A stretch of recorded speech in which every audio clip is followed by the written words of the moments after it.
This video is sponsored by Win-Win Technology, your ultimate flight sim hardware solution, featuring the Orion hotels, current and future configurations. Hello everyone, I hope you're all doing very well. We interviewed Martin, maybe, I don't know, a year ago or something now, on his exploits working in the RAF, and we decided we'd do another one, just to get into some real geeky, nerdy stuff of the kind of stuff that he does at work, which is, let's face it, really interesting to people like us. So Martin, hello and welcome, and can you just remind us of the planes you work on and I guess your job description so people know who you are? Good evening. So obviously if you listen to the previous interviews, you know what I've done in the Air Force. I've basically worked on as an engineer, Nimrod, Tristar, C-17, Chinook, and I've now been recently working on a few civilian types. So Bombardier, Global Express, Challenger as well, I think is in here possibly. So yeah, it's basically what I've got here is some of the stuff I've taken, which from an engineering point of view is more interesting, and from a all the sort of stuff you wouldn't see when you're just like flying around in DCS or on an airline and going on holiday or whatever. So it's more exactly how it all works for you to have a look at. Roger. We've got one of your playlists here, just interesting things that you've taken little videos of. Should we just start at the top? Yeah, so there is a bit of an order to them, because obviously the top one, we started with the stuff that I sent you originally and you thought was more interesting. Mm-hmm. So have a closer look at it and a bit of an explanation behind it. I do apologise. For some reason, the first few seem to have uploaded it in 480p, like they've been taken on a potato. I don't know why. I only just found out half an hour ago. So I'll just have to skip on with that. So what you've got here is a Bombardier Global Express, so a reasonably large business jet. These are the flaps at the back of the wing, deployed for giving you extra lift at lower speed for landing and takeoff. And essentially what we're looking at is the drive mechanism for them, which is a actuator-driven screw jack, where essentially the flap portions stay solid, they stay unmovable, and the screw jack itself rotates, and because it's a screw, it forces the flap to travel down the way along its length. So if you want to play that video, then you can see what we're on about. Roger. Do they kind of run on? So first of all, the fairings are removed on the screw jacks. You normally have fairings on them, right? Yeah. Right. Yeah. So essentially, they've all come off because the flaps were taken off as part of the maintenance. And yeah, with all the testing and everything, you'll leave them off and they'll go back on again before flight. Why do you remove them? Basically, in this case, the flaps came off for maintenance, or to go away up for overhaul, where they check like bearing clearances and wear limits on all the parts of them. Or it could be there's like internal damage, cracks, need repainting, whatever. So we have there's usually specialist bays that deal with that structural work. So we take off all the flaps, they go away for maintenance, come back and get refitted and tested. Roger. So what's the idea of the screw jack? What is, I mean, I know this is normal in any large, moving mechanics, whether it's aviation or whatever. Is it, just trying to wonder why a screw jack, why not a hydraulic jack, why not something else? Is it reliability, weight saving, the amount of torque you can get? Some aircraft do use hydraulics. We'll see that later on. There are lots of different ways of doing things. So these are electrically driven ones. So there's two electric motors that put out your rotary motion through torque tube all the way down the flap. And it means basically that everything is running at the same speed. And you get a lot more control over it. You can make it turn a certain amount of turns before it stops. So everything stops together. And in this case, I think because of the way these flaps work, they come out quite horizontally. They are like increasing the surface area of the wing, primarily to increase lift in this case, and it just works easier that way. I'm not an aircraft designer. It's very much a case of this is what they came up with, so this is what they use, but there are lots of other ways of doing it, which we'll see shortly. Right, okay. Yeah, I get the idea that you can get much more accuracy like this. I used to work on not large machinery, but kind of up to about 80-foot machinery, CNC machines. Had to be super precision, like to within a fraction of a mil, and very powerful and vast. Moving a big, kind of about tons worth of head assembly about. And that was all screw jack stuff. So I never took it apart, but I understand that was the best way to do it. Yeah, and in this case, you can be very accurate with it because these things turn at a very high rate of knots, and the motors in aircraft generally work differently. Some of them I've worked on will literally count the turns that the jack is making to know what position it's in, and to know when to stop. And then obviously, so it knows going from very different from different flap settings, it will do a different number of turns. Yeah. And because everything's all connected through one drive system, they should all come out at the same time. But they do have what are called asymmetry checks as well. So there are computers that are looking at either side of it to make sure that they're going the same distance, doing the same number of turns, etc. So that basically you don't get flap asymmetry. And if you do, then they just stop the system where it is and won't allow you to move it until you get back on the ground and reset it. How interesting. Do you ever see failures of these units? I've seen asymmetry issues happen before. Sometimes it's just the counter has stopped working as opposed to it's not actually turning. But in all of these cases, you will find that they always fail safe, so that it just comes up with a flap fault and you can't move it. Right. Or if there's a motor fault, then you end up going in a half-speed condition because there's only one motor working. The actual motor itself, I'm aware that you obviously don't go into the assemblies, but the actual motors themselves, as far as you're aware, are they essentially just normal electric motors? The same things you'd find on, I don't know, not literally, but on a vacuum cleaner or a car starter motor or something like that? As far as my knowledge of electric goes, yes, they're just normal motors, extremely high torque ones. That is as far as I could tell. Tristar used hydraulic motors, so they use aircraft hydraulic systems to drive exactly the same principle, but instead of electrically powered motors, because maybe everything was a lot larger, they used hydraulic ones. And yeah, on this one, they happen to be electric because it's quite a bit smaller. Yeah. Okay.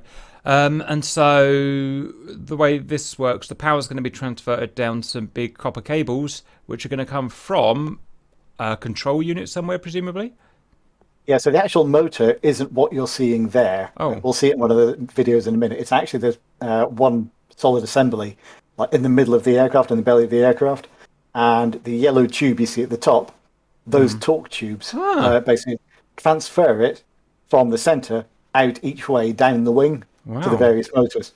So if you put the video back and then play it again, you'll see them spinning. So okay? Let's watch that. So I didn't see that. So that's a drive shaft then. Yeah. So, right. Let's just let that happen. So we were looking for a big yellow tube up here. And if not, there's one of there it is. videos. There it is. Zip, zip, zip. So it's spinning nice and fast. Right. Well, that's completely changed my understanding there. So you've got that shaft there, and presumably another bunch of them that go down the wing to service the other screw jacks. Why that idea then? Why one central area of motors and not lots of little ones? I mean, less room for failure, to be honest. And you can make it all work at exactly the same rate, so that you aren't going to get your asymmetry issues. Right.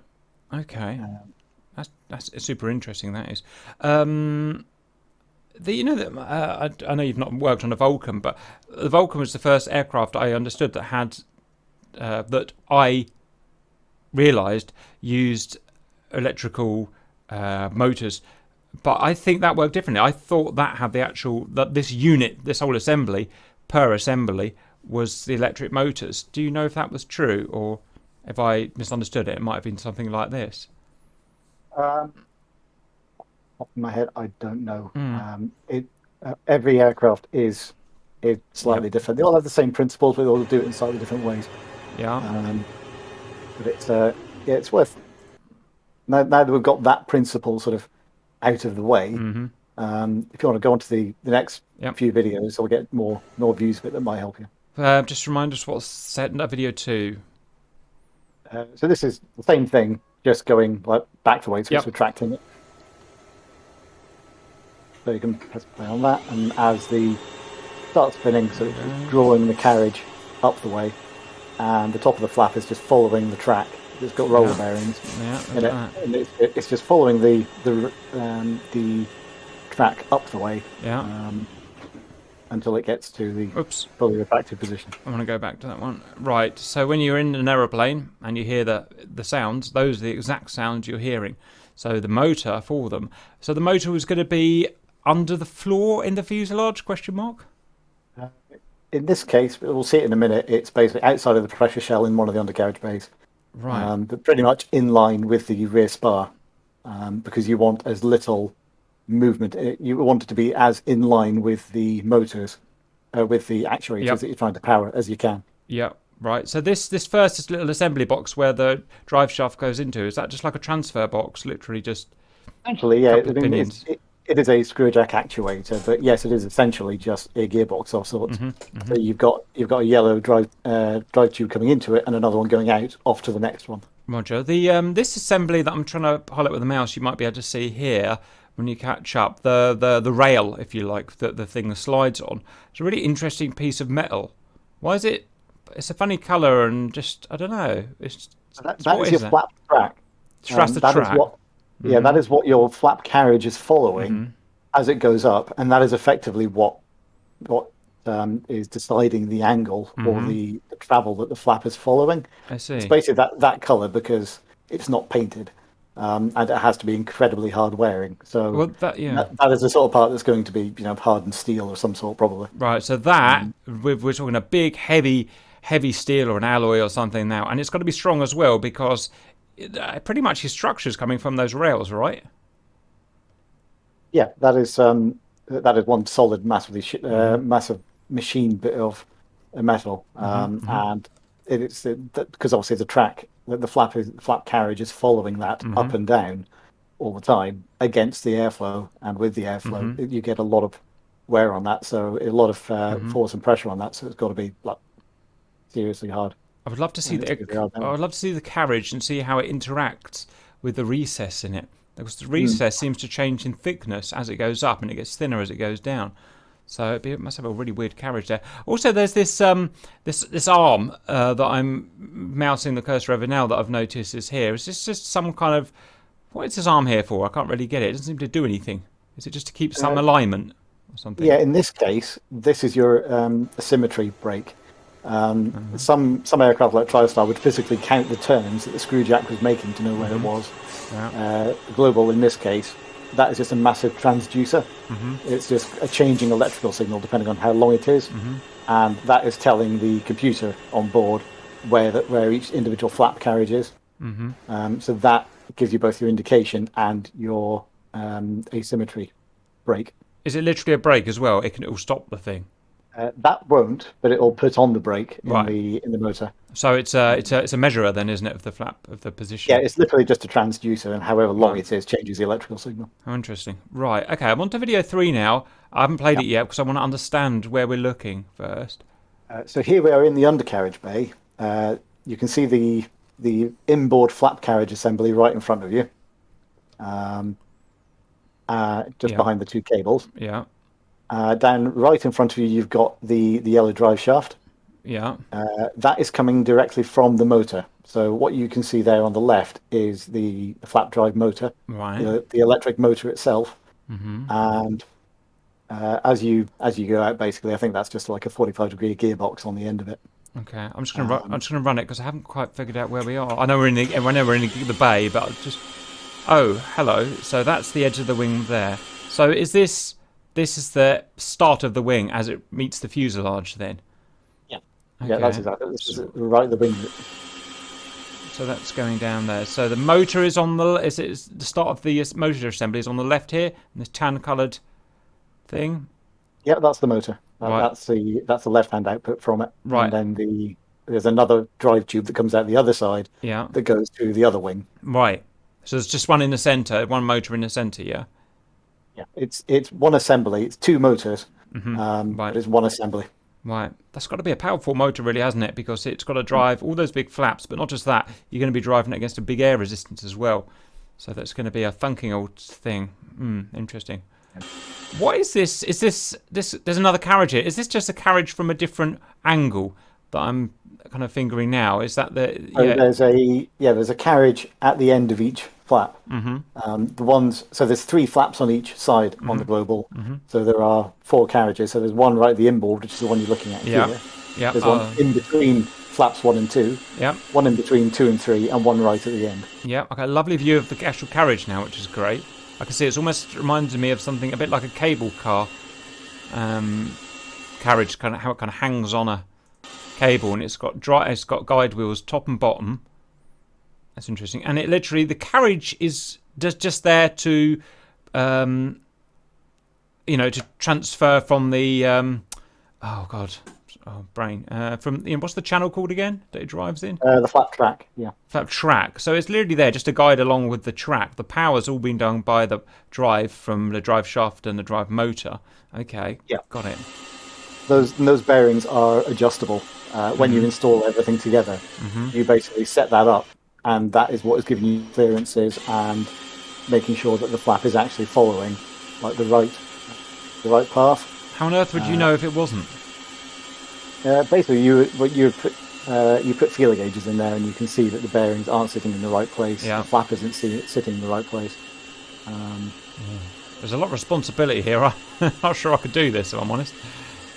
Yeah, it's not a one-person job doing on flying control stuff. But you're following a ones and zeros manual, aren't you? Though, do this, do that, Yeah. do this, do that. Yeah, and then you will have other people come and check what's going on. Right. Okay. Yep. Right. Oh, interesting. In terms of the actually just removing the flap, each flap segment, it doesn't actually appear to be attached in many places. It's kind of attached at the carriage, or there are a couple of arms that join the flap to the carriage. Where else is it actually attached to anything? That's pretty much it, to be honest. Wow. The carriages are taking all of the taking all of the weight essentially. So they're they're really big, strong assemblies in carriages then, because you've got just two per flap, and that's it.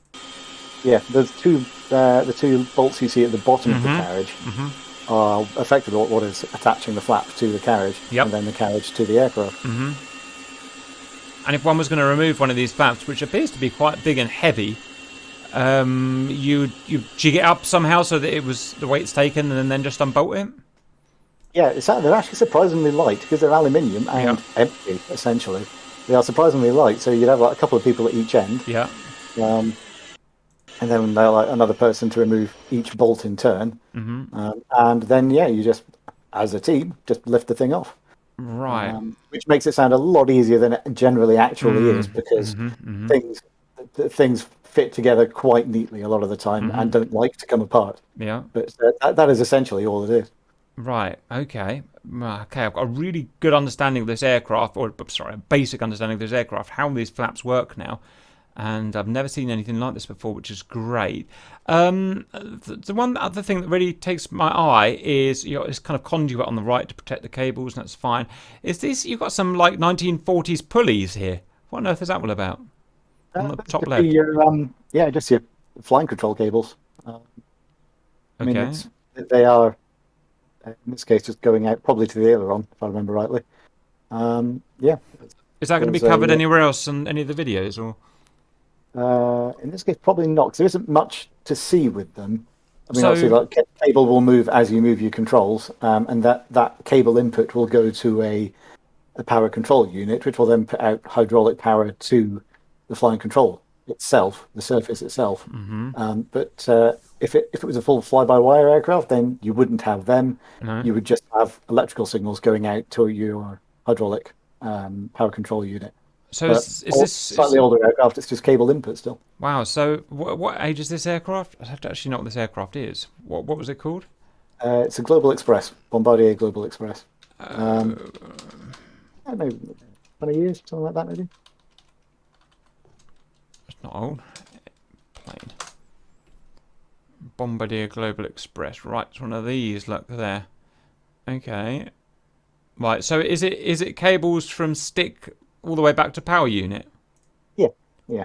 The latest versions of it, the latest models of it, are fly-by-wire with like side stick controls. Yeah. But, cables are still the way to go for a lot of aircraft because it's simple.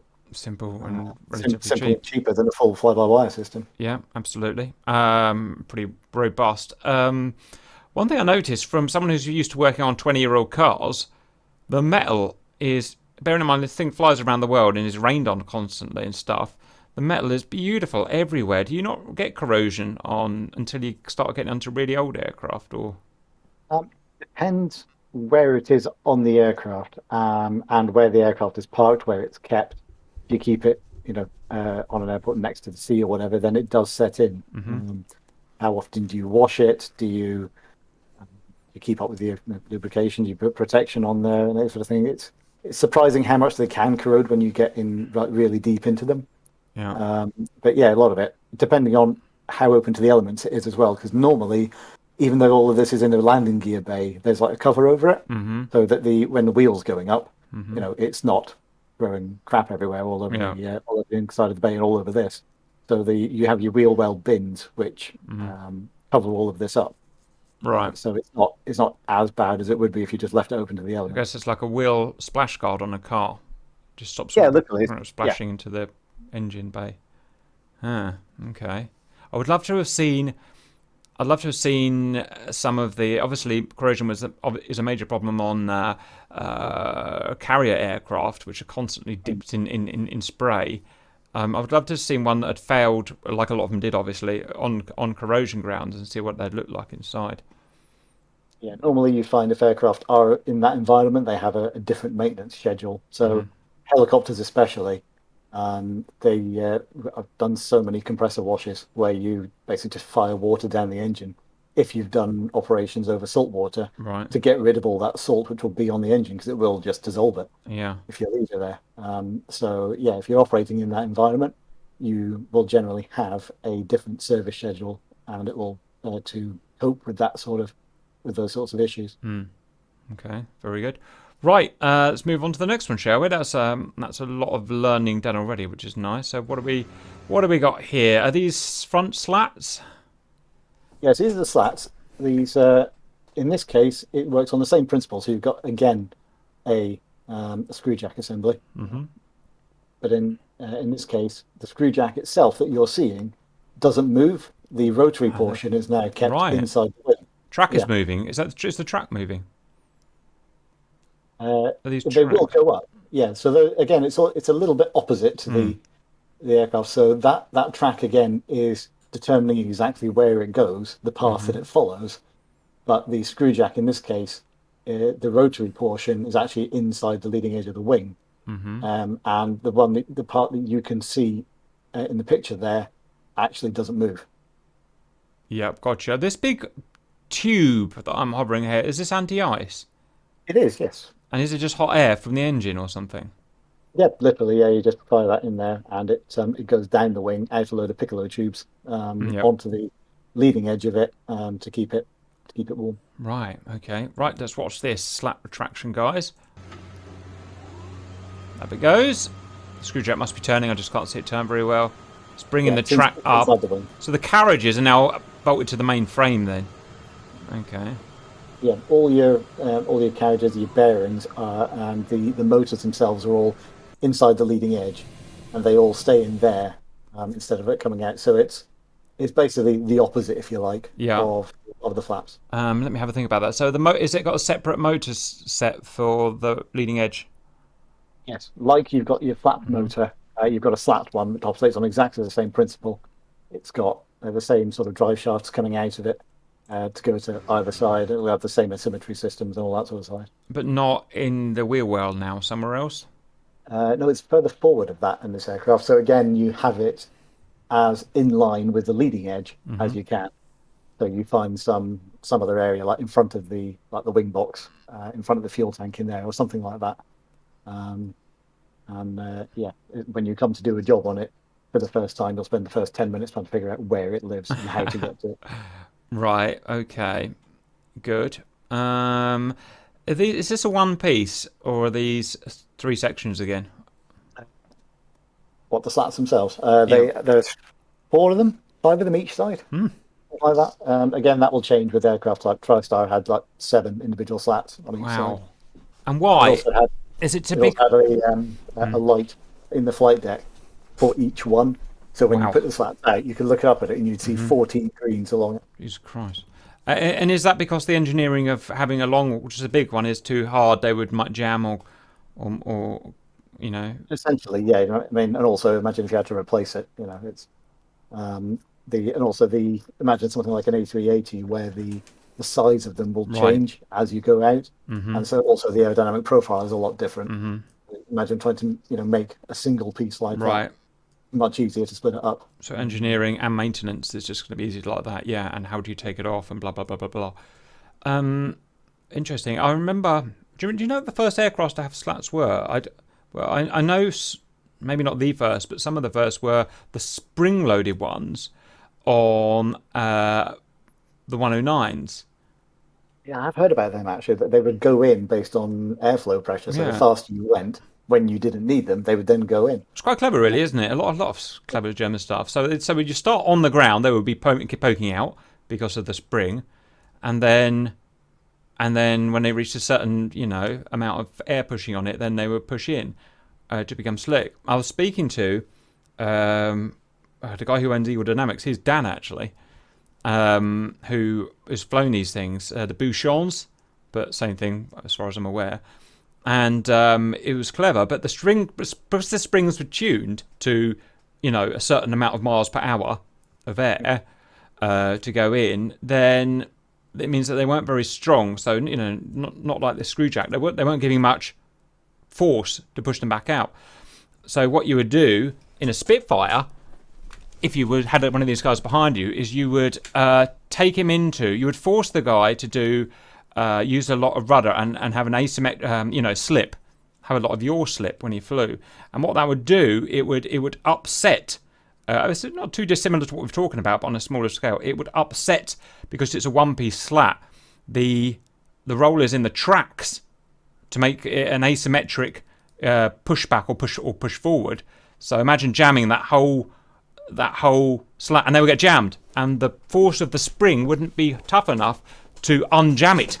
And once they were jammed, and they had to fight the whole fight with a half in, half out slat, which just didn't, it means it lost to the Spitfire. Were you aware of that before? No, that is entirely new to me. Yeah. I found it really interesting. And we had I've got it on tape, but I'm not allowed to bloody put it up. It's amazing, because I learned so much from that. And we were actually sitting there pushing these things in on the Bouchons, and it's like a floppy willy. It's terrible piece of engineering. Clever idea. But unless if you were flying perfectly straight and level, did they work? So I found that really interesting. And then I've never seen that modelled in any games as well, which I don't know. I don't know if you'd want it modelled, but it's just an interesting thing. So it's interesting coming from that to this super high tech, super powerful, super indestructible, well engineered system. Excuse me. No, I'd love to. Then we've got a good idea what they're like on larger jets. I'd love to see what they're like on fighter jets, where they've got to work 100% all the time, but they've got to be super lightweight as well, and super small, keeping the thin wings. That's the next thing to find out. It's not something I have an experience of. Because I work fast jets. So I think you're lucky. Again, transferring to cars, working on a sports car is a bloody nightmare, because the spaces are so small, and everything I've heard about F-16s and stuff, everything's a bloody nightmare. Whereas this, look at that lovely spanner room. It's beautiful. Yeah, it doesn't translate to every part of the aircraft. No, I'm sure it doesn't. That would be too considerate of the designers. Okay, slats, very good. Let's push on. What do we got here? Is that the rear of a Nimrod? Or have I got that wrong? It is. Yeah. It is. So what we're looking at here is we're comparing like different flap styles. So what you've seen already on the Global Express is basically a flap which follows the contour of the aircraft, the aircraft wing. Mm-hmm. And when you extend them, you are increasing the wing area, if you like, to increase lift. Mm-hmm. With the Nimrod, much older design and a much simpler flap design, as you can tell, and it's literally just increasing the camber of the wing to increase lift. Mm-hmm. It's also from where I'm sitting there, the noise is absolutely horrific. I mean, you've been on board. I have been on it. You got me a ride in it, if you remember. Yeah. So I don't know whether you can put the sound on there, but yeah, sitting at the back there for takeoff is just perfect. But yeah, it's a much simpler flat design. There's no slats on it either. So it's on pivots, obviously, so it can hinge up and down. Where's the drive coming from? I see a little fairing on the top, but where's the drive to push these things up and down, which has got to be pretty strong Really? So in this case, we do have, like you were saying earlier, a hydraulic jack. Yeah. Push it down, and there's actually just one jack, Wow. one hydraulic servo. Yeah. It's about halfway down halfway down the flap, Yeah. the flaps, and it literally just takes an input and pushes them out like a normal hydraulic jack. It's much simpler in that regard. I mean, you see in the next video the position they take up for landing, and the amount of force required to put them into that position. And yeah, it is a completely different way of doing things. I was thinking, you've got probably, I don't know how you measure the forces on these flaps, it's beyond me, but you've probably got what I would feel would be tons of air pressure pushing on that, trying to straighten that flap out. I wonder if the hydraulic jack is suitable here because of its power, because hydraulic jacks are so powerful, aren't they? I know that because I've got a digger outside my window here that the builders are using, and a very small jack can do a massive amount of force. I wonder. Yeah. I don't know, or maybe space, or just Maybe. design of the times. Yeah, possibly both. I mean, say I'm not an aircraft designer, but in the airliner world, like the one we've just seen, and in Tristar we'll see in a minute, effectively, as opposed to just going down the way, they are literally pushed out the way and sort of follow the contour of the wing. So yeah, it possibly doesn't require as much force as the Nimrods did, because it's literally lowering the flap into the airflow. Right. I mean, if you've ever stuck your hand out of your car window at 60 miles an hour, there's a fair amount of force there. God knows how much you're multiplying it by in this respect. Thousands, millions, vast amount. Yeah. While we're here, what are these little tubes sticking out the back of the inner section of the flap? The two larger ones are your jettison tubes, and the right. inner one is part of the vent system. There you go. Right. Okay. Right. It's a shame. I'd love to see the thing with the skin off, but let's watch this to the end. This is a fast taxi, I'm guessing. Oh no, it's a takeoff. This is from, God. yeah, so it's quite old, this one. I found that. Where was I coming? It's from Lossing? No, Lyman. Sorry, it's in the title. Love this aeroplane. The engines are unapologetically extremely loud. Proper old British stuff. I don't know whether you can actually get it to play the sound on it, but yeah. Yeah. Oh, yeah. We believe you. We definitely believe you. This is the funny one. The Nimrod had the wings engines in the wing. Yes, didn't it? buried in the wing root. So it says the wing root here. Yeah. So what we've got here is basically the landing. So this is my approach and landing into Cyprus. Oh wow. What you'll basically see here, I've sped up all the bits in between. Is this Aquatoria, or whatever it's called? Aquatoria, Yeah. So here we've got basically easier standard wing, flaps at 0. Yeah. And then we go funneling down the runway trying to show off. And as they go around the corner, they go to flaps 20 for initial flap setting as you start the approach. Yeah. And as we go around the corner, do your big racetrack circuit, you'll find they gradually slow down, and the flaps adopt first a 30-degree position, then 40, and then 60 just before touchdown. Yeah. Which is a very, very large amount of flap. It's big, isn't it? Yeah. Generally, at that point, when you throttle back to 0 with 60 degrees of flap, you drop you just drop like a stone. Yeah. There's no way around that. I don't entirely understand the whole aerodynamics behind it as to why they did it like that, apart from trying to slow you down massively. But that's it. So there you go. What were you doing here, by the way? Why were you going to here? I just went there for a jolly for a week. It's crew training. I think it was one of the last conversion unit courses they did for the aircrew. Yeah. And the last part of that is for them to fly out of somewhere else for a week rather than just Kinloss as it was. So you go to Cyprus because it's our base. Yeah. I don't think I've ever seen any flaps that deployed before. They're almost 90 degrees. Yeah, I mean that's not producing extra lift. No, that's not. That's an air brake, isn't it? Drag. Yeah. Yeah. Did the aircraft have another air brake? I can't remember. Yeah, all those holes just on the top of the wing there, they are in the air brake. They're very small. They're only, I don't know, maybe like 6 inches tall or whatever. One up the top of the wing, one at the bottom of the wing, and they were used for as air brakes in the air. Didn't do anything on the ground. Right. It was literally just to as literal air brakes to slow you down in the air. Very good. Let's push on. Where are we on now? What's that? That is a... So here we have the Tristar, which has got the more like the Global's flap system, and this is all more what you generally find on civvy aircraft nowadays, where instead of just increasing the camber of the wing like you do with the Nimrod, you actually increase the surface area of the wing. So instead of just having the wing area, you've now got the extra wing area and extra lift of the flaps. And in this case, this is our maximum flap setting on the Tristar, which you can tell obviously it looks completely different from the Nimrod. What you've also got now is, now that we're in flaps 33 for landing, you have adopted, you're in DLC mode, a direct lift control, which is something that the Tristar pioneered, but no one else copied it. Whereas, but Tomcat had it, didn't it? I don't know. No, it's really good. It's the only. In fact, I thought the Tomcat was the only plane in the world that had it. So how about that? But it looked identical to this. Yeah, it's the same thing essentially. Like your spoilers in this case. Now, normally they operate with your ailerons, so that at low speeds they assist you. Yeah. In this instance, as well as doing that, they are also going up and down with your elevators. Yep.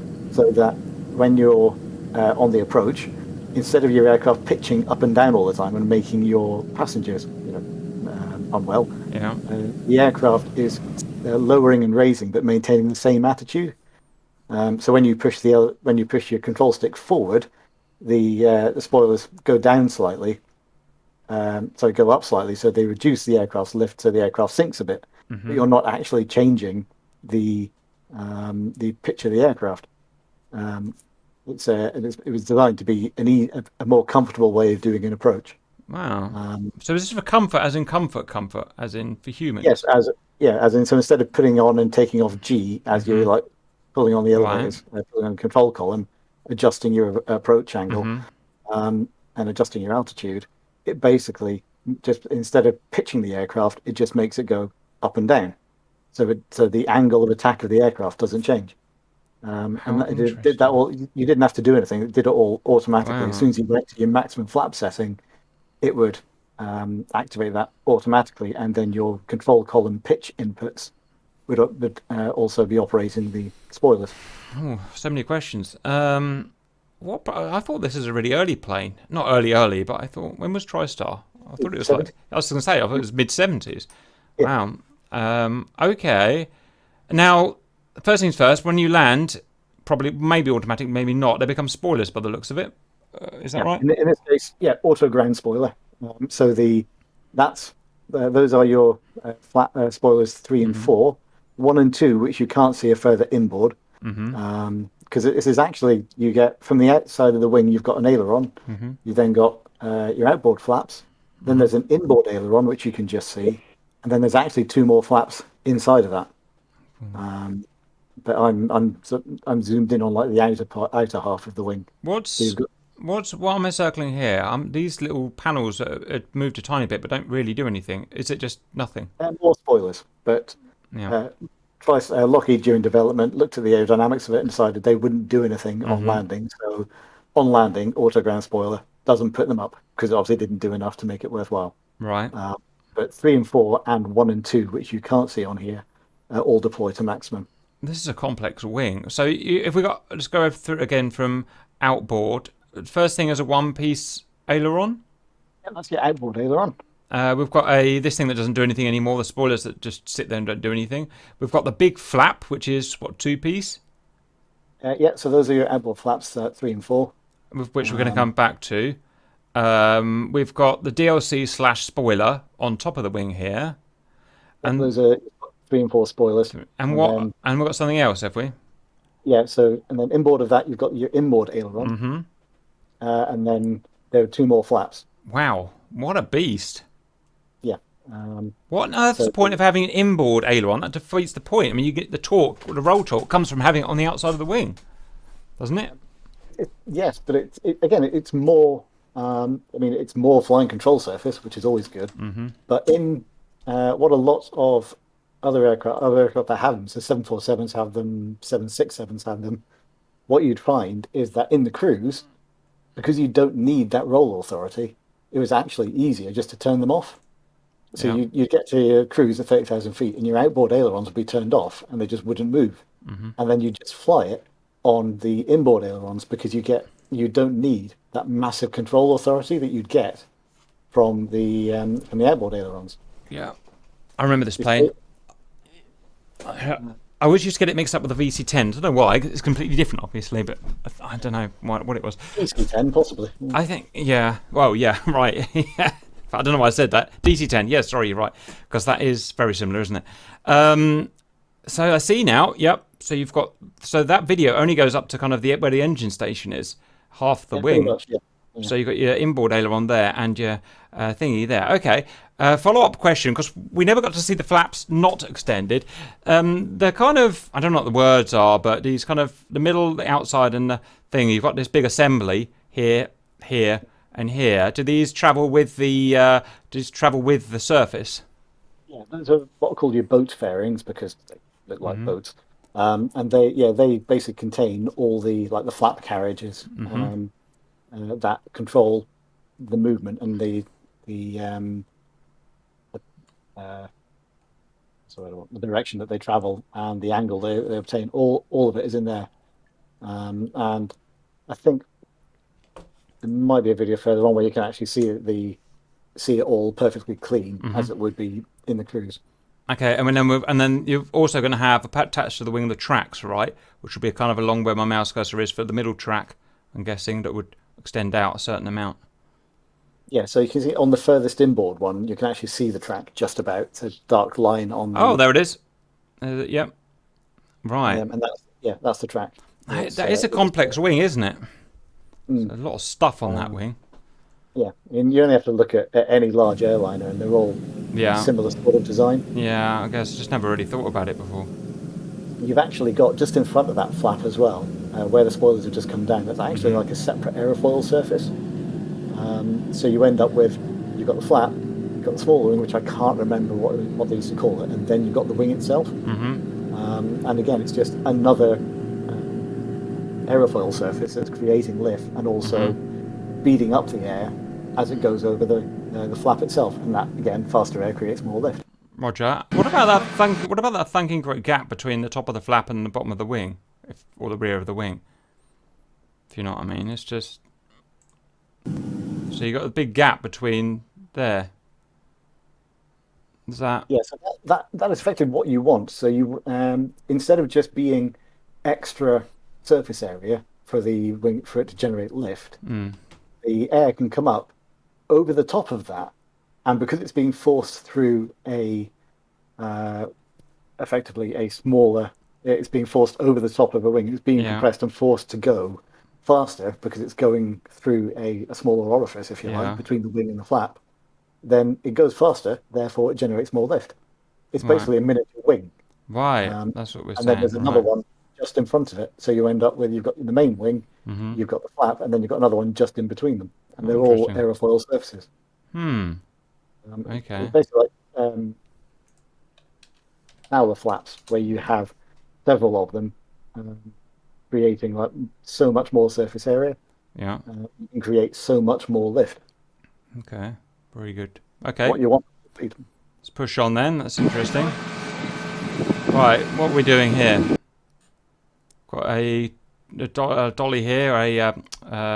What are they called? What's the bogey? There we go. On what is this?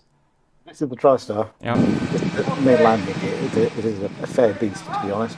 Yeah. And you can, when you see them flying, you can watch them obviously go up and down or take or whatever. Yeah. Until you're stood next to one when it's operating, only then do you realise what an actual feat it is to get this thing up the way they do it. I mean, this is several tons worth of equipment operating at quite an angle from its hinge point.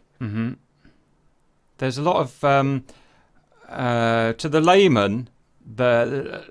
I've obviously watched lots of old videos of planes in development and stuff, and loads of problems in development of planes in getting them, testing, working. Is landing gear, problem with landing gear. They don't raise properly. They don't, and you just think, why? That's such a stupid thing to have a problem with. And then you actually go and see how big one is, and imagine trying to lift that thing up with aerodynamic forces that can't really be predicted and calculated. you can see why it's so complex and getting everything right. Just trying to get your head around the amount of power required to get something like that up or down, or get it to come down without doing it under its own weight. Because you can't just let it fall under its own weight because it will destroy the aircraft. So doing it under control. Until you stood there watching it go up, you can't quite appreciate it, I find. What was I going to say? But what's this thing? How many jack points is this thing on? How many? 3. That's amazing, isn't it? Because I don't know what this weighs. 200 tons or something. The jacking that you want, you'll have like no fuel in it, so like 100 and something tons, I think they were. Like, it's mega. Like the 2 main jacks, one under each wing, are like 50-ton jacks. Yeah. So they take like 50 tons each in the nose jack. Are they just hydraulic? Are they just really a larger version of a hydraulic jack? So you can see one there in the corner. Effectively, you've got a hand pump on the side of it, but you don't really want to be using that because that's going to take you a long time. Right. You do have like pneumatic connectors, so you can pump compressed to it, and that'll do it for you. But on smaller aircraft, it is literally just a hand pump. Right. Now, obviously, lifting my car up, I don't have to worry about asymmetric lifting because the car. I mean, you're not going to bend it. Basically, it's just not that. It's not that heavy. Now, on something like this, you have to be careful about lifting one wing slightly higher than the other because I imagine it's very easy to damage a frame like this. Yeah, there's actually a photo. If you can quickly go to the Dropbox link. Stand by. There is a photo of a plumb bob. Where are we? So bottom row there in the middle. I'm pointing at my screen. I don't know. Oh, there it is. Help you. There we go. So this is telling you, literally, this is built into the plane, is it? Yeah, so that is actually up in the left-hand landing gear plane. It's kept basically as close to the central, like the central mass of the aircraft, the central gravity of the aircraft. And basically, when you're jacking it, one lucky person gets to go up and sit in there and watch it and basically call out what it's doing as you're jacking the aircraft. Have you got thresholds here, like don't go so many notches? Yeah, so basically it's measured in like degrees on it, and it will tell you in the manual while you're jacking it, keep it like generally like within that circle, I believe it was. And then depending on what you're doing depends on how accurate you need it. If you're just doing gear swings or whatever, then anywhere in the circle will do it. If you are doing measurement checks of the aircraft or whatever, or flying control rigging, whatever, you might need it exactly on. But yeah, somebody's got to look there and basically see what it's doing. So the person in charge of the jacking can say, right, stop on the left, stop on the right, stop on the nose, whatever, to get the aircraft as level as you can. Ask if there is any purpose of not lifting it level. So would you ever not lift it level? You generally try and get it level, but how level would depend on what you're doing. Right. So if you're just doing gear swings, then I would imagine in this case, anywhere in that circle will be okay. Yeah. It's just for like symmetry checks on the aircraft or that sort of idea, where you do need it to be, where in that sort of situation, you take account of what the aircraft has been doing. Has it been freezing outside? Have you just taken it into a warm hangar? Do you need to let the aircraft, temperature stabilize before you start taking cable tension measurements? That sort of idea. In which case, you may need to have it really, really exact and properly level. Right. But for just jacking it for like changing wheels or something like that, maybe then no, you don't. You just need it off the ground and say within that zone. Okay. You've got a bit of a hydraulic leak by the looks of it. You always do. It's fine. No, that yellow color is basically like an anti-corrosive kind of spray liquid that you put on there. Just goes on top of the paint and it provides an extra layer of protection. But you can easily take it off, but you can just spray it on as well. Wow. Okay, that's interesting. Isn't it flammable? Because it's going to be an oil base by the looks of it. Isn't it horribly flammable? I would assume that whoever has decided this stuff can go on aircraft has done all this testing and decided it's okay. I used to paint the bottoms of my car. I mean, it's just interesting analog. I used to paint the bottoms of my car with something called wax oil on old cars. It stops them rusting. And I always thought, great idea. And I did it all the time of my cars until one day when my car caught fire. And it set all of this wax oil on fire because it's just it's just tarry oil. and you couldn't even really put it out. It was a very interesting learning experience, and hence I've never used any kind of oil on the car again because it's horrendously dangerous. They just don't tell you. I just suddenly saw this and I thought, oh my god, it's going to catch fire. But I guess I think that these sort of things are not just decided. Oh, I tell you what, we'll get this stuff off the shelf and stick it on there. It generally goes through a little bit more different research, world. I would like to think. Different world. Right, very good. Okay, we've watched these bogies going up and down, which are tons and tons and tons of pressure and really big assemblies, big steel assemblies. I remember, I don't really like to talk about it. It's interesting when the Boeings went through the towers on 9/11 and how intact the gear bogies were when they'd come out the other side, been through a bunch of structural steels, I imagine. And even the tyres and stuff were in amazing condition. And in just general crashes, you see there's nothing left of the body; it's just turned into dust. But the gears are like, they're really tough, really tough piece of engineering. They take the weight of the aircraft on landing, so make of that what you will. I'm guessing there are no Tristars in action anywhere that you know of. There is one that still flies, Nice. very rarely, which is the Stargazer, which is the one that launches the Pegasus satellite rocket.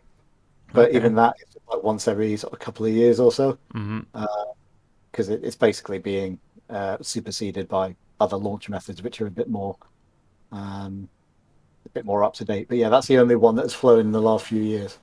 Worth a Google for Mr. Serial in the chat there. Roger.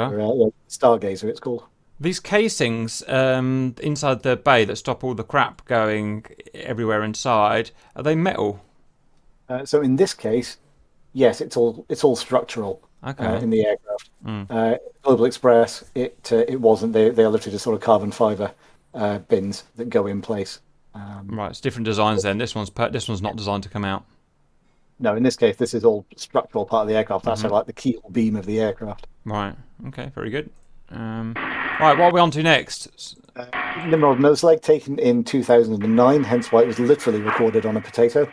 I am sat in the radome doing this. Ah, well, look at that. And if you know your Comet and Nimrod history, then basically everything below where the leg just was is the additional fuselage on the Nimrod underneath the Comet fuselage. So where the gear is now, that was the Comet.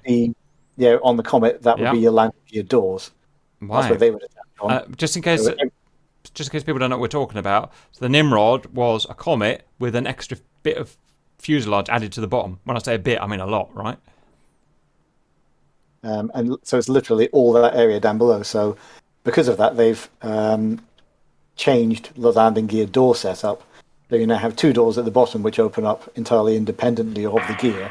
It's all sequenced hydraulically, but on the Comet it was all mechanically linked to the gear, whereas these are all hydraulically sequenced.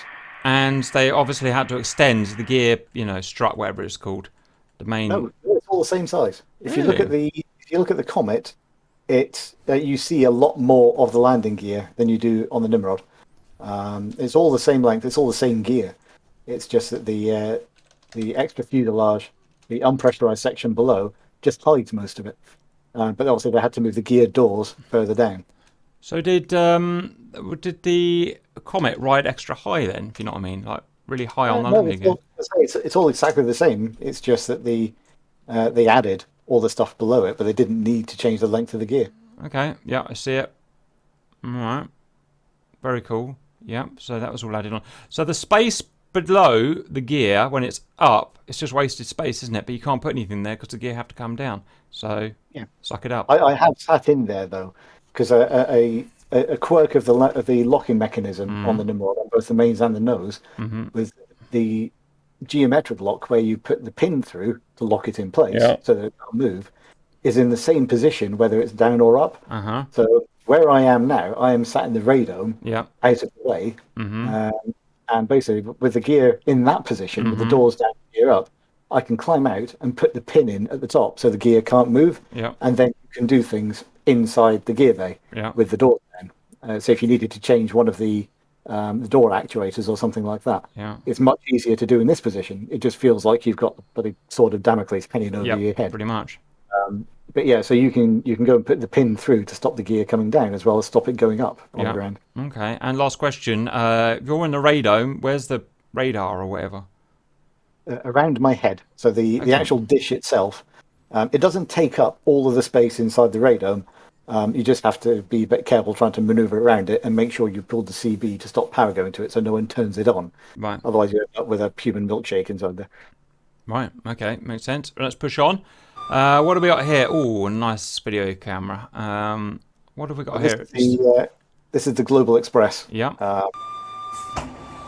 Landing gear, which is why it's recorded fairly recently, which is why it's HD as opposed to potato quality. Yeah. So you can see the landing gear bins in there. Oh, I'll go back in a minute. Yeah. It's a relatively simple gear design. Yeah. In comparison, because it's also quite small. Yep, I see the things. Are they just bolted on, bolt off?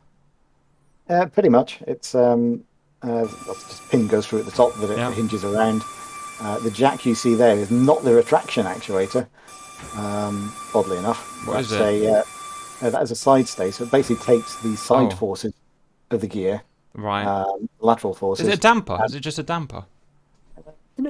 In a way, but it doesn't move. It basically takes those forces, any sort of side-to-side forces, but it also has the locking mechanism inside it. Yes. And it's just a different way of doing things. The actual retraction actuator is right at the top, and we'll see that in the next video. Roger. I mean, it's still, and it's not the biggest plane in the world. I mean, it's not, TriStar size, but it's a big chunk of landing gear, isn't it? It's a... Oh, yeah. I mean, you effectively, you imagine what you've got the weight of the aircraft, and then you can double that for the forces going through it on landing. So yeah, there always have to be a fairly beefy bit of kit. Now these jacks don't appear to be hydraulic; they look like screw. Or are these jacks? No. So it'll be they are all hydraulic. It's just that you have a collar that you wind down. So that when you stop, when you finish, and you got to the right jacking height, you wind the collar down so it physically can't fail. Yeah. Or if the jack does suddenly spring a leak, it's not just going to collapse on you.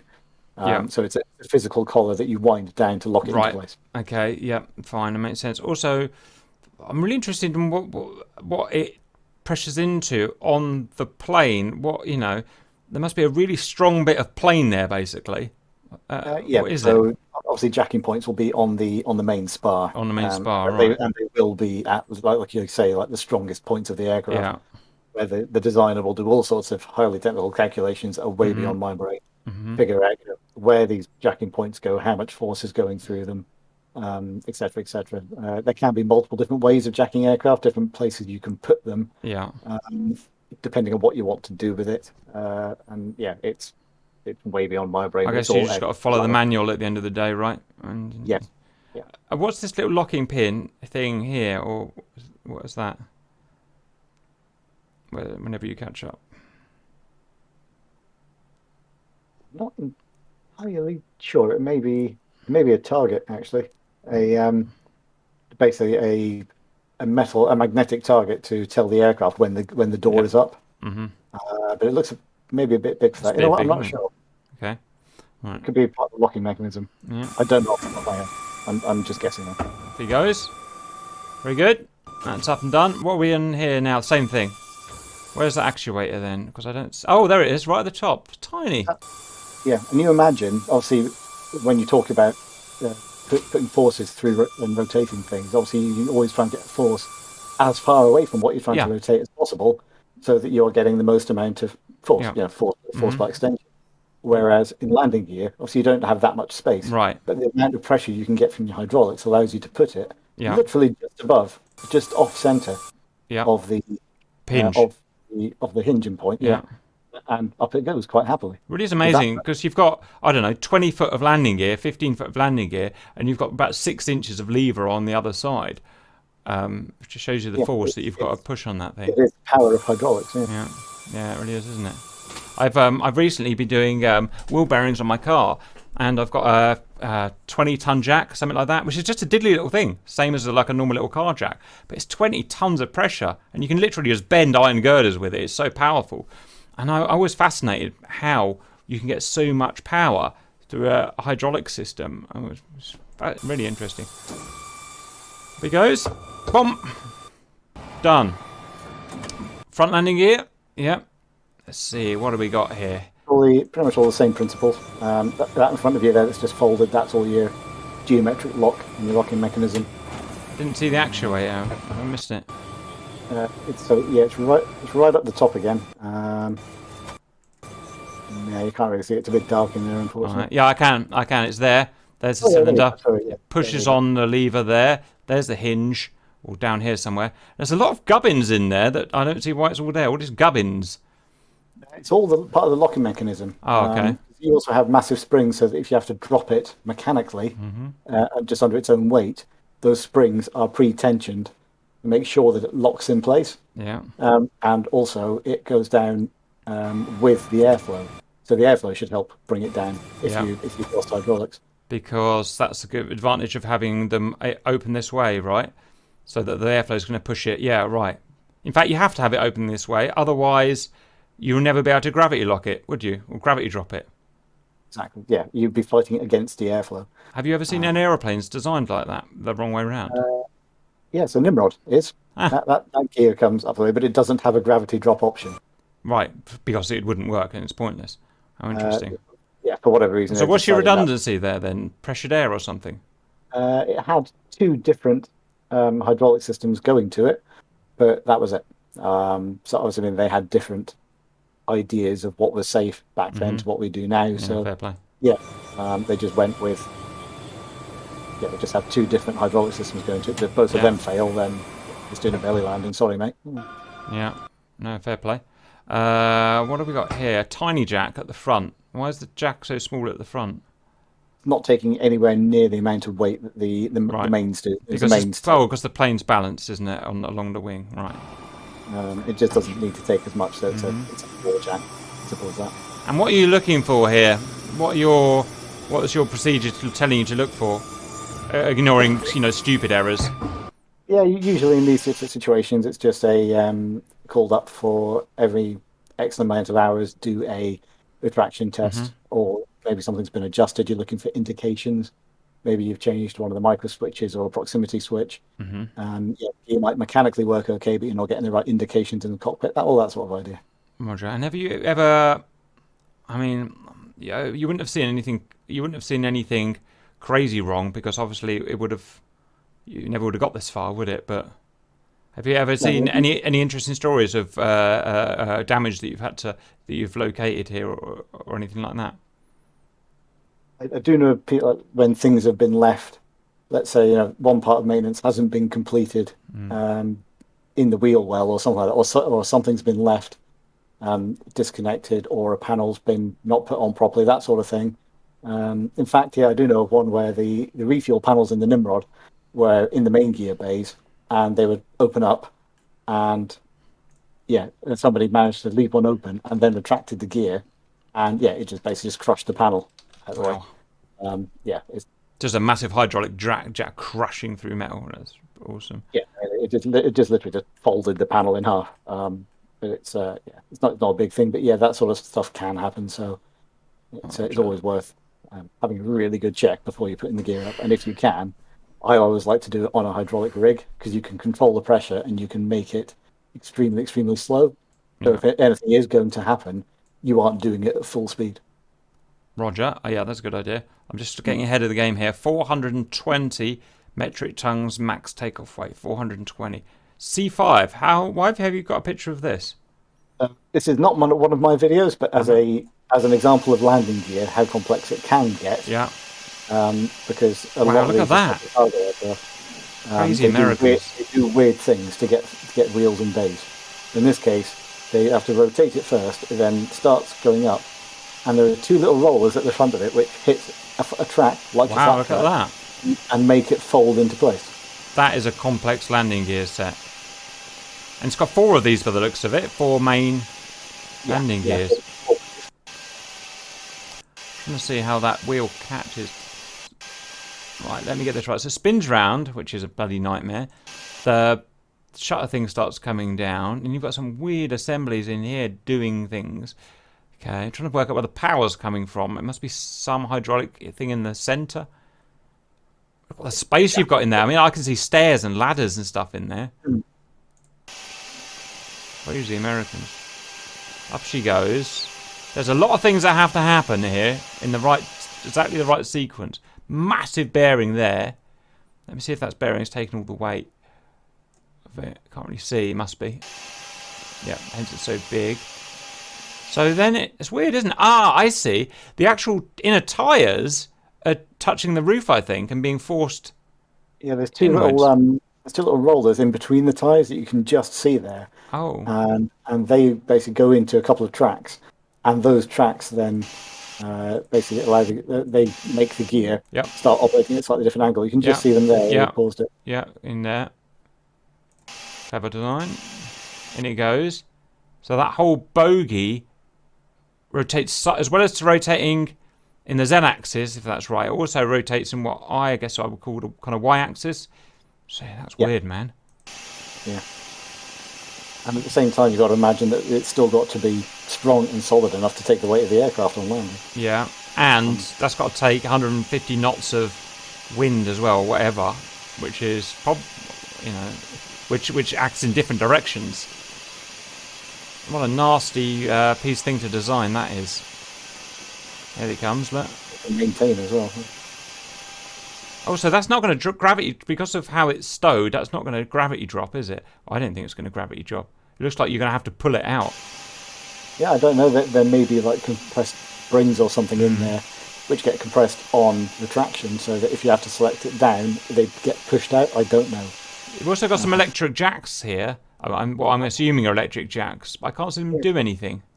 I have a feeling actually those are the screw jacks. Those are your traction jacks for it. Ah, they are screw jacks, but that's what's retracting the and extending the gear. Right. So the power of this.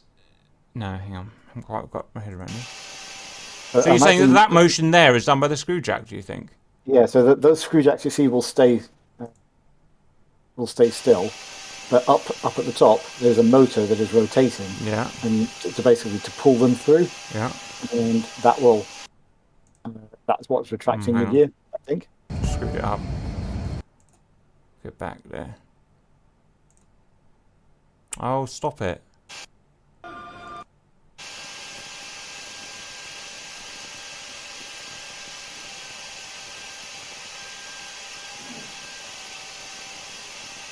Oh, what a beastie. I wonder how much that each assembly weighs. Several tons at least. That's a lot of maintenance for one plane, isn't it? All those tyres you've got to look after. It must have cost a lot to keep one of these going. Are they still flying, do you know? Must be. Oh, God. Yeah. It's an old plane, man. Yeah, because trying to get something to replace that, it'll be like trying to design something like that from scratch would be horrifically expensive nowadays. So the fact is, there's nothing else that can do its job, apart from Antonovs and stuff. Basically, yeah. I mean, in the Air Force we haven't got anything like that, so we do contract out to the Antonovs for doing like big heavy movements. Yeah. Wow, awesome.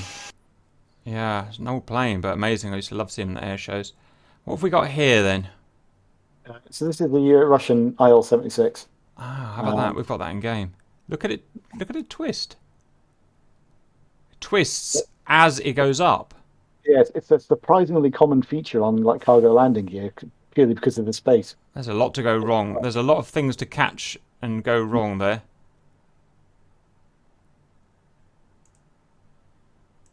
If just one, if the the thing that rotates the gear around is going slightly too slow, then it's going to catch and probably break everything, which is a bloody nightmare.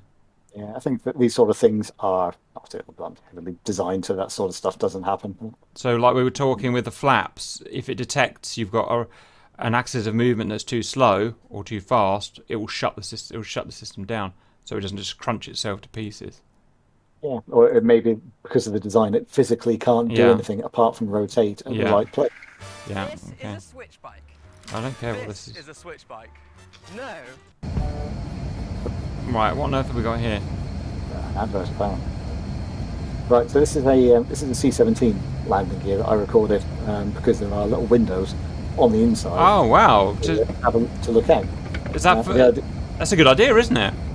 Yeah, the idea is you can actually open them up in flight, so that if you get a landing gear dodgy indication, the one of the loadies can come down, open up these little windows, stick a landing gear pin out, and stick it in the locking mechanism. Uh-huh. And if it goes in, it means your gear's locked down okay, and it's just an indication problem. If it doesn't go in, then it means your gear's not locked down. What a clever idea. So you've got to know where these are and sit in the right seat for takeoff and landing. But again, this is showing how they all rotate on the traction and extension at the same time, because it's the only way it can fit into the aircraft. So another thumping great screw there. I think that's a spring, actually. Oh, yeah. Okay. Yeah. Turning round. A lot of engineering going on there. Oh, yes. Very good. I love the viewport idea. When you come to lubricate it as well, that's the top job. Look at all those things having to move.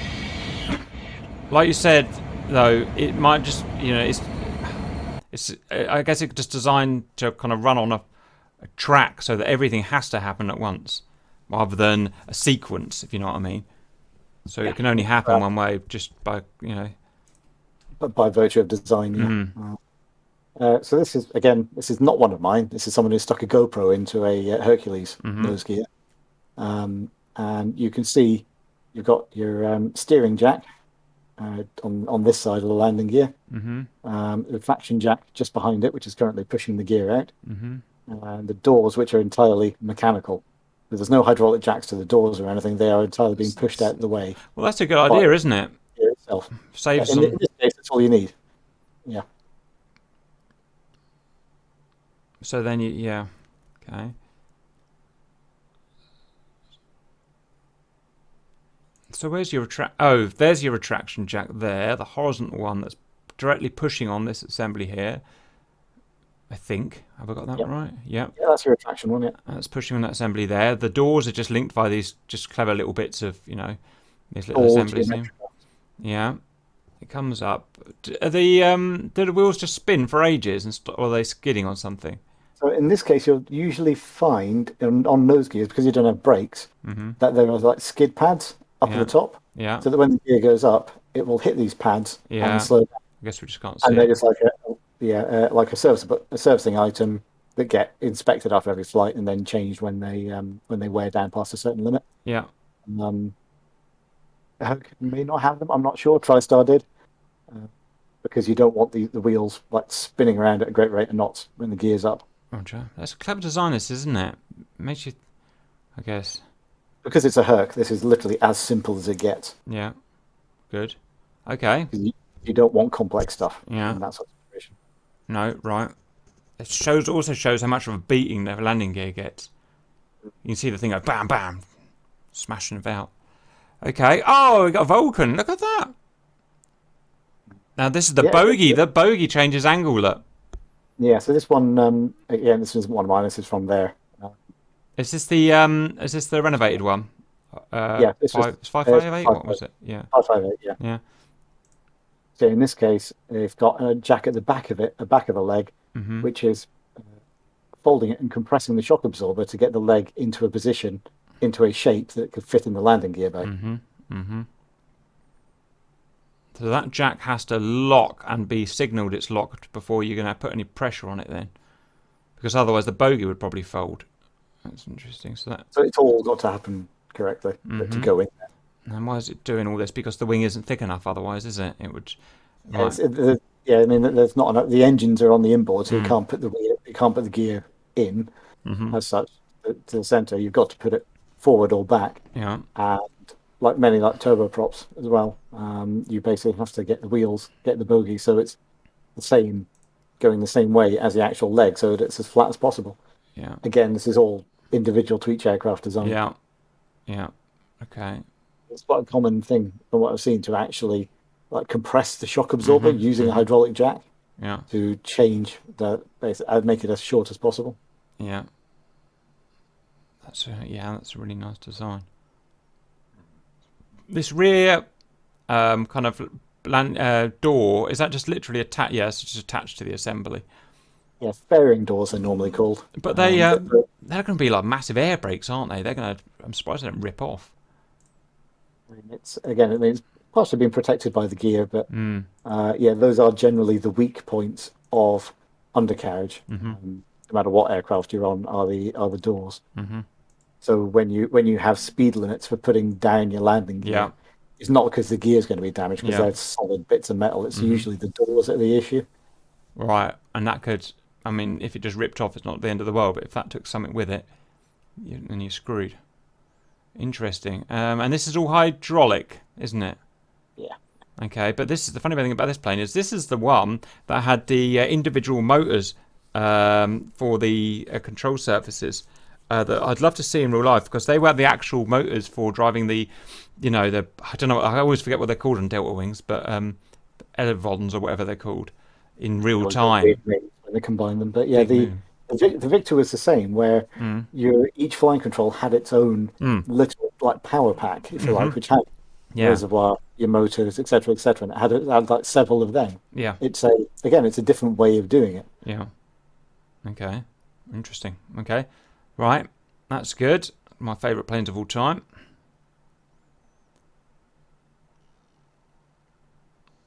C-17 Jackin. This is a big old boy. What's the weight on the C-17? I don't know. Oh, I can tell you offhand. So Oh, what's Jack's going on here, itself. this is a bit different. This one. So for wheel changes, you have an inbuilt system so that you can change it with everything that's on board the aircraft. You keep a spare wheel on board. Yeah. And what happens? You've got your two jacks at the back. These are stabilizing jacks, Oh, okay. mainly used for putting heavy loads like tanks and that on and off the aircraft when you're loading them. Keep the aircraft stable.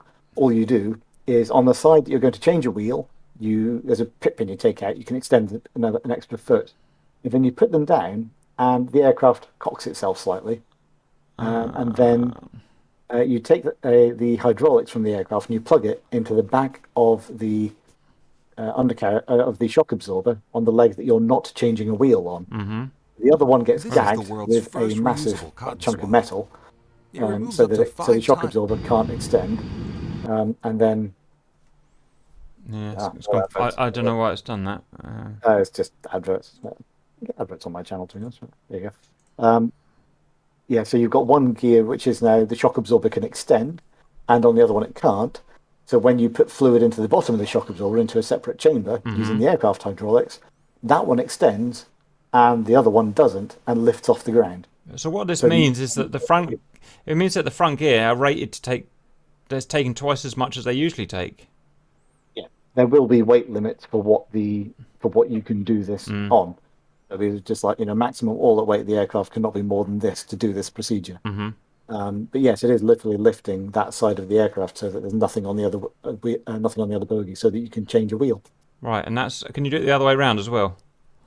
Yeah, you can do it on both. You can do it on either side. Right, and that's it. It's wheel off, wheel on then. Very clever. Yeah, and the idea is that you've got everything on board the aircraft that you need to do it. And that's maintainability without tools. Yeah, without a jack essentially, and also because of the layout of the gear, getting a jack in there to lift up, each leg, each bogie could be tricky. Yeah. So they came up with this system. Very good. So that's just clever design there. And that is me on the right hand side. Doing your thing. Totally spotting. Yeah. Yeah. All right. Very good. That's good. Like that.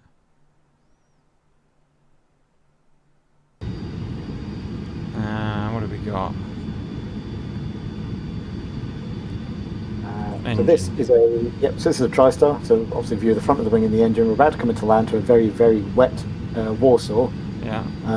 And I just got my new phone, which had slow motion capability. Yeah. This is how long we're talking ago. And it made quite a good slow-mo video with the reverser coming out. Let's have a look at him, shall we? Look at that. Also, spoilers up on the back. Yeah. Did you say this is the Tristar? Yeah. So your reverser comes back. So now Look at that. all your bypass air is being sent out to the side of the engine. Yeah. Through the cascade vanes, and yeah, you can see the effect on it. That's On the water on the ground. Is it just the bypass, not the core? Yeah. Must be, yeah. Yeah, in this one it's just the bypass air. Mm-hmm. The original Tristars, the original engines that Rolls-Royce designed did have a hot stream reverse duct. Is that because you wouldn't have as big a bypass back then? No, it was just they thought, yeah, we'll just reverse everything, but it basically made so little difference to it and was quite, I think it was quite maintenance heavy. Yeah, I can imagine.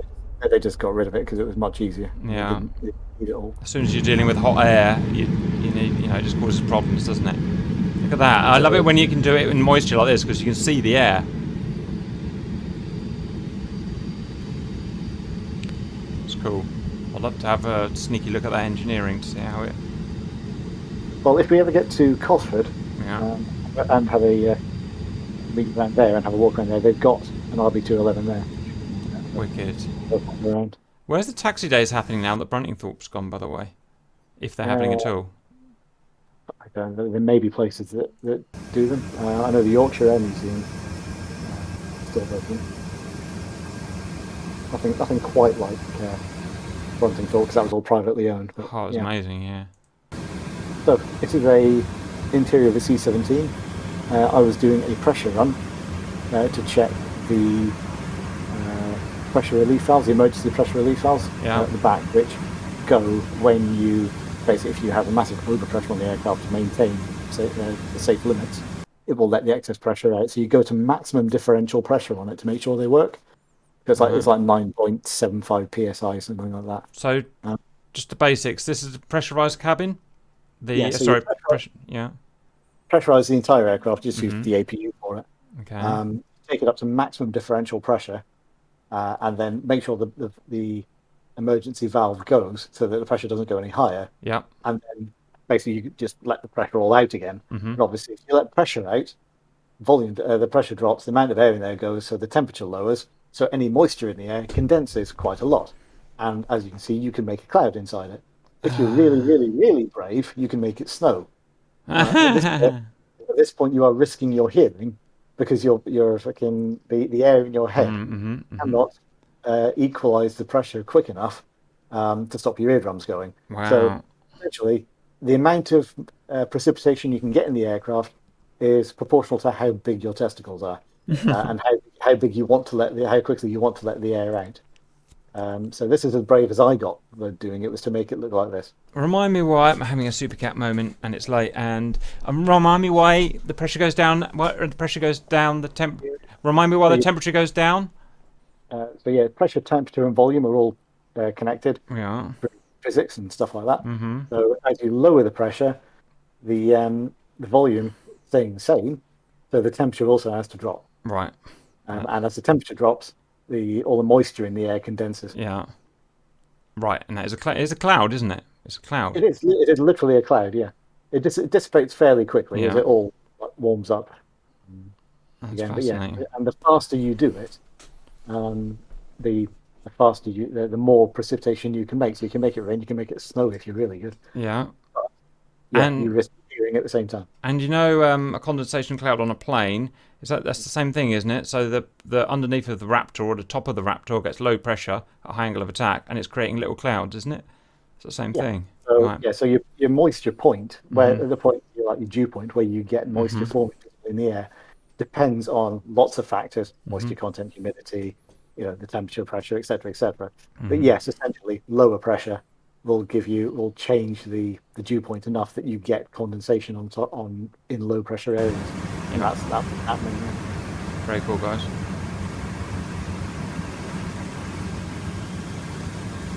And then it's returning to a normal pressure there.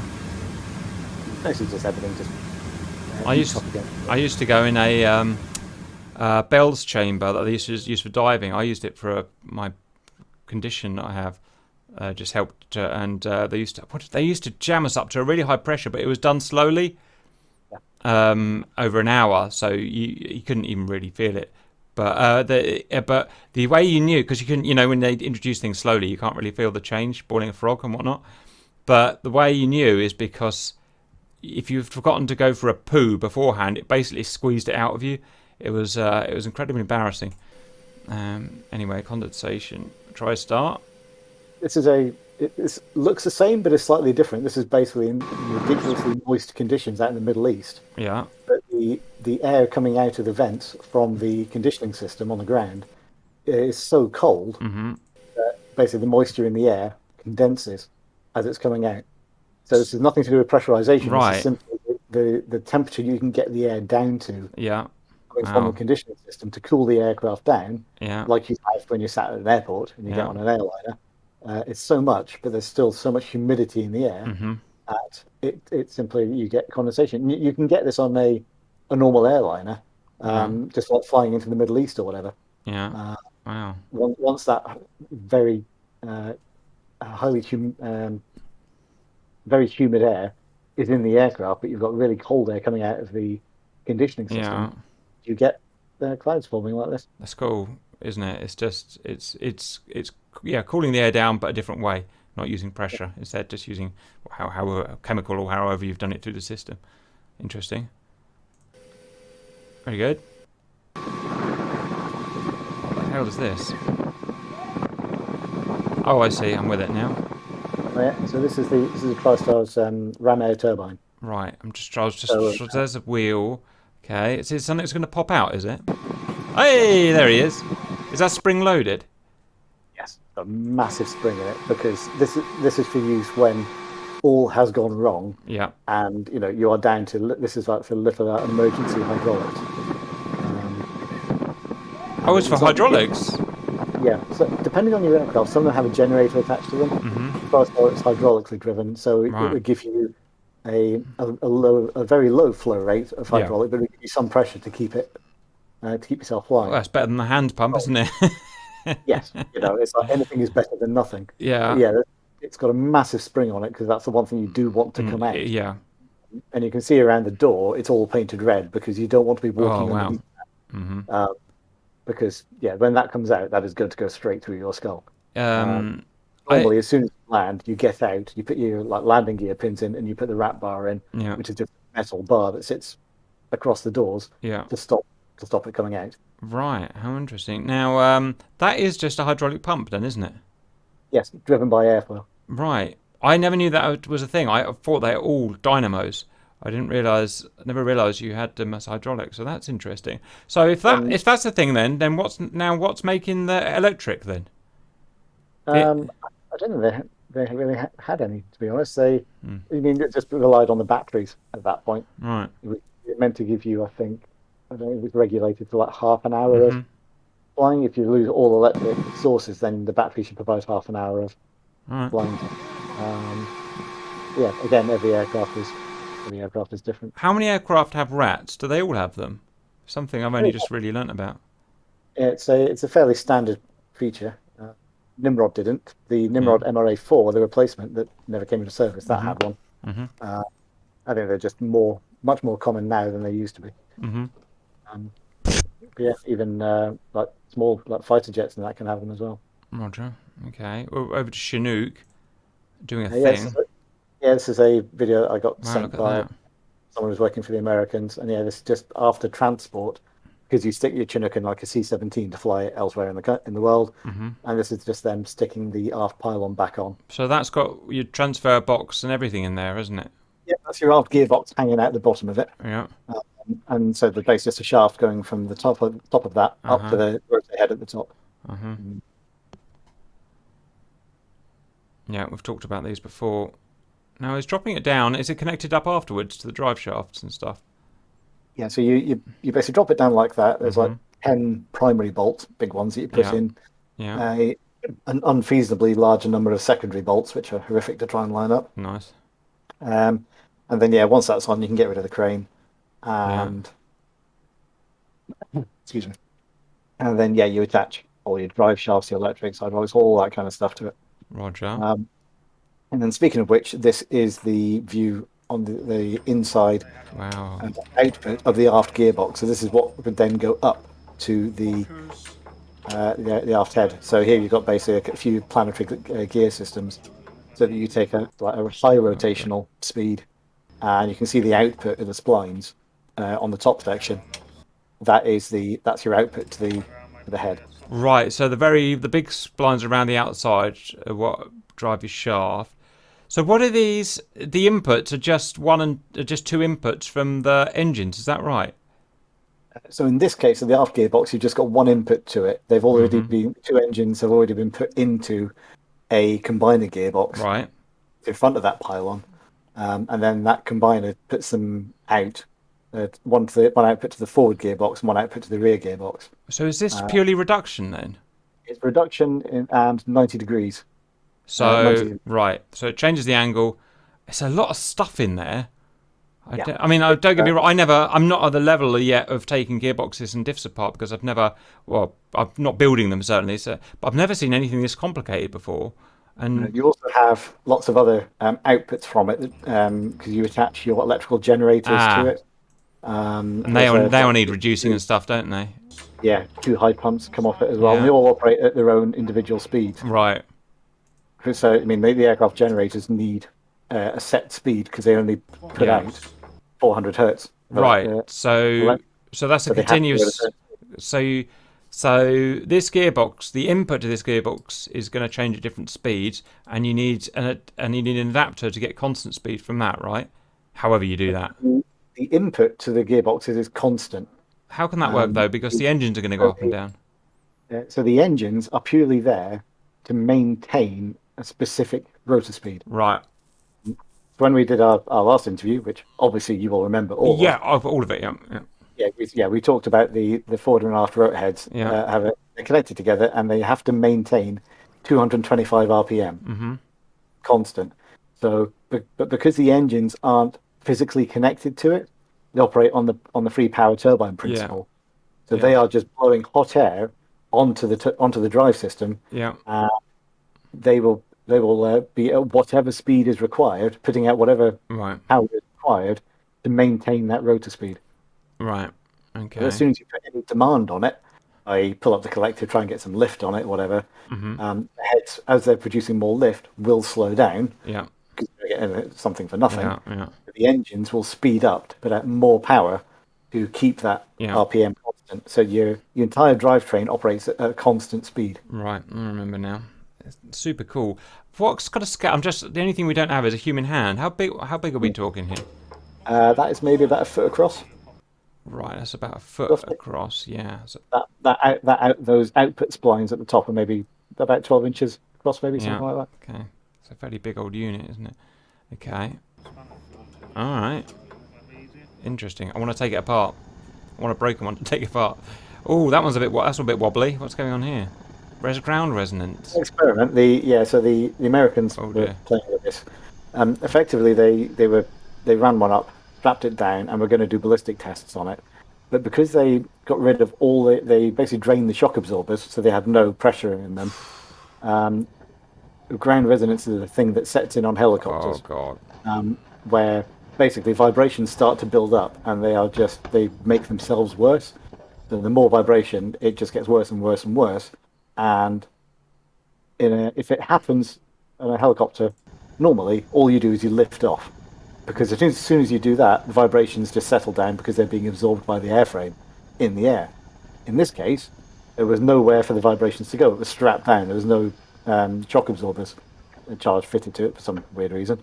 So it had nowhere to go. So it just stayed in the airframe, got worse and worse and worse, until it literally ripped itself to pieces. What stops this happen to a normal Chinook? The shock absorbers. Yeah, so Doing a lot of work then, aren't they? Yeah, your tyres are doing it, your shock absorbers are doing it. In this case, they've literally strapped it down so that it couldn't move. So I'm Because they were guessing. going to do ballistic tests on it, but this is what happens instead. Wow. So I'm guessing the body has a particular resonance frequency then. And It's all that sort of idea, yeah. So it has a slight vibration one way, which naturally then goes the other way, and by the time it's going back the other way again, it just gets added to, and it just gets worse and worse and worse. There's nothing to absorb that shock. Think of the amount of behind the scenes in aircraft development over a long time ago. Things like this must have happened before it was engineered out. Yeah, when you have to go into the boss and say, "Excuse me, we may have an issue. That new plane we've just built, it is in more than one piece." Now, Because I remember that's not an easy one to explain to your management. I remember Saturn V, obviously, I guess it's a bit of a different scale of engineering, but they couldn't. There's some stuff you just couldn't test on Saturn V, or until it was moving at Mach 24 through the atmosphere, obviously. And it was this kind of thing, but you've got kind of resonance with the flow of the fuel, which was obviously massive, flowing down these massive pipes, and it would hit a certain resonance, and the whole thing would shake up and down, causing abandonment of flight. Luckily, one never blew up because of it. But it just shows the danger of mechanical systems like this when resonance can come in. The resonance can play. And it's not just this; it's bridges and wind and stuff like that, isn't it? There's really not a dissimilar effect. Interesting. The next one I think I sent you as a good demonstration of how, in this case, it's like a sideways chinook almost, where you've got all the blades having each individual blade having its own pitch. Look at that! I can see the discs moving. Yeah, but effectively what you're doing is the aircraft is stabilising itself because the pilot can't do it. But it's also responding to the pilot's inputs, and the blades are just doing whatever they need to do in order to maintain the aircraft's stability. But having plates on the end of them, like the Americans do, allows you to see exactly what each one's doing. Yeah, that's cool. You understand why it took so many years for the Osprey to basically fly safely. Yeah. They had so many crashes in development. Roger. I think I'm going to have to call it a day there because I've got to put some stuff together. That was really interesting. How far did we get down the list, by the way? I'm not sure that's involved. How do I get back to normal? How do I get back to the list? Got about 6 to go, I think. Oh, wow, that's finished then. Okay, that's good. DC-10 pushing back under its own power, with DC-9 even, which you don't see today. Because, it's just gone out of favour because it's loud. Oh, look at that. Right, under its reverse thrust. So that's like a tornado then, you just got buckets. But you can't be bothered waiting for a tug, essentially. Yeah, that's quite cool. But it's loud, it wastes fuel, and it's a danger to run around and everything. I was thinking about how those buckets work the other day, and I think they are really inefficient. But that's clever.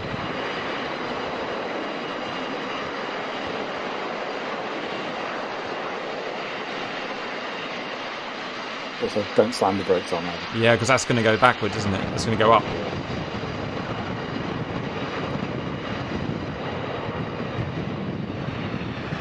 And that was super cool.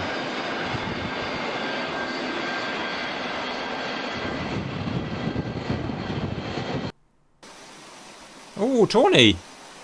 I don't see that nowadays. So is that a DC-10? DC-10. No, this is the Tristar. This is me giving. Sorry. I was on the trail taking them across to America, so I gave my phone. What are you in? Navigator. I'm actually in the Tristar. I gave my phone to the navigator in the Tornado to take some footage. Wow. So we did. We just did. We've got a video coming out on Saturday of just DCS tornadoes, but we know so many. We've got 3 tornado pilots flying for us now in our little group. It's so cool. Wish they were still flying.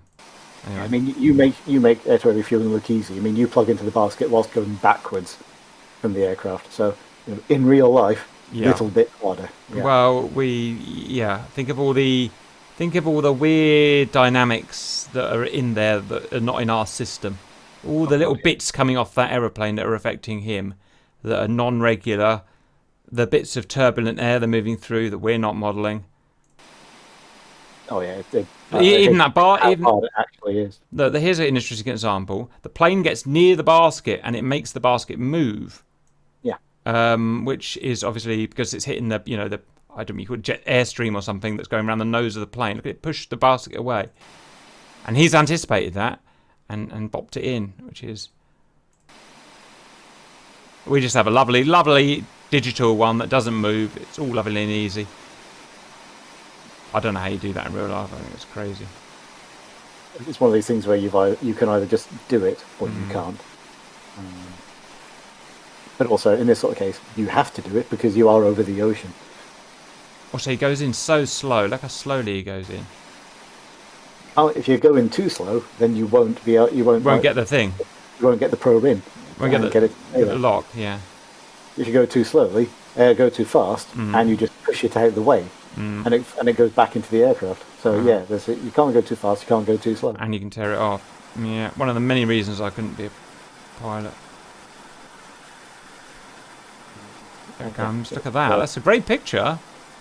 And this is actually, obviously I didn't take it, but it's actually on my video. Cool. Is this fast forward? Or no, it's real speed. No, this is real time. Wow, that is so cool.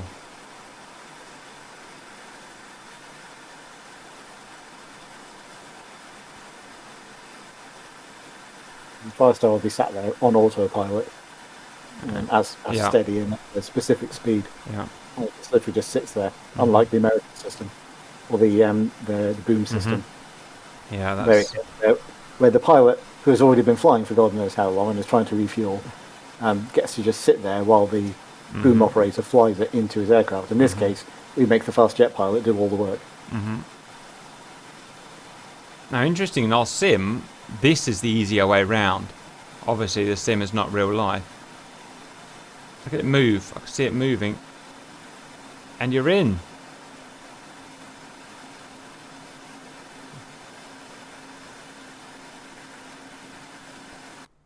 Yeah, and now you just got to sit there for 10, 15 minutes. Yeah. I was imagining how long, because you get refuelers refueling refuelers, or refueling big aircraft. Think how long that takes to transfer, or refuelers refueling SR-71s and so on. So Tristar actually had, just doing a jet like that, you just use the aircraft tank pumps, where if you're doing large aircraft, it had extra hydraulic-driven pumps that provide a much higher flow rate for the fuel, so you could fill them up. Roger. I think the boom system also has a proper pump, if you know what I mean. So yeah, this is your emergency slide off assembly. So yeah, once you're in the water, obviously that'll be flat on the surface of the water. You get everyone into it, and then you can just cut it off. Is that like a canister of air that's screwed in? A throwaway canister of air? Massive air cylinder on it. Yeah. But that isn't enough to fill it up, so it basically fires it through a venturi, which sucks in air from outside as well, and it goes ridiculously solid. That is quite cool. Yeah, whenever we changed them, like 1 in 10, we would have to set off just like a quality control check. Yeah. Did they ever not work? There's been a few issues over the years. Yes, one of them I know that just instead of inflating like that, just fell out of the aircraft. Oops, embarrassing. Which is not what you want to see. No. Okay. As you say, how embarrassing for you. Is it an APU start? Oh yes, it is an APU start. Yeah, I guess that actually. Buntingthorpe. So this is old. This stuff like. Look at that. So yeah, it's not as efficient as they used to be. Who wants efficient? I want a big fecking flame. This is at Buntingthorpe. I can see the people. Yeah. So you don't normally get reheat on an APU. Wow. That's so cool. I never knew it did anything like that. How? So what's it doing? Is it because the system's just not fired up and it's not burning properly and it's just chucking fuel in there? Yeah, I mean it's the whole system. It's the seals aren't as good as they should be. So your combustion ring and normally in engines and APUs the combustion and where your flame pattern is like highly controlled, and you won't get anything like this. But when it's old, your fuel injectors won't be working exactly the same efficiency they should be, so your flame pattern isn't exactly as it should be. Do you mean it can make its way out past the turbine and coming out of the exhaust? Do you mean old design, or it's physically old? It's physically old. Right. So so this is not something that was relevant when it was new. Then the plane. No, this is just something this one does because it's old. That's so cool. Look at that. Chuck a load of not gasoline. You know what I mean. Chuck a load of flammable in there. But once it gets up to speed, and it gets to its, it'll burn properly, right? It's cruising speed. Yeah, the flame stops and everything's going fine. Yeah. But whilst it's trying to accelerate, it's pumping more fuel in there than it can deal with, and so it's not burning until it gets out the back. It's super cool. That's our thumbnail right there. So it shouldn't do that, but it's not really a problem that it does. There we go. Look, it's working now. Okay, very good. Well, all I can say is lucky you've got an exhaust there. What do we got here? Oh, it's an engine. Is that an engine? It's a helicopter engine. That's all I'm going to say about that. It was first start after being fitted, so you are burning off or like inhibiting oil that you get in place of fuel. You can bleed it as much as you want, but you will always still get something before it starts up. So why is that oil in there that's being burnt?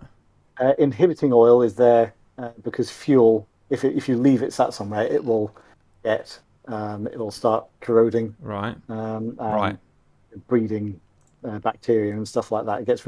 It's not actually really good for your fuel system. Yeah. So whilst you've got an engine in storage, you fill it up with inhibiting oil, and then once you are ready to go, once it's all fitted, you bleed it. So you try and get the replace oil with fuel, but you can never get it all. So when the first time you start it, you will always get smoke and occasionally flames out the back. Mm-hmm.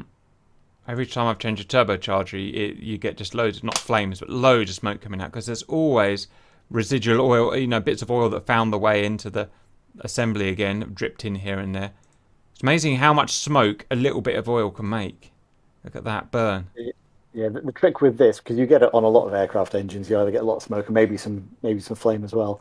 The trick is to just power through it and not panic, because if you panic, then it's just going to make things worse. If you shut down halfway through, so you push through it until all of that stuff's burnt off, and then the engine settles down quite happily. Yeah, and just let it sort itself out. Roger. It's also possibly not that hot as well. I know it's flames, but flames doesn't always mean that hot.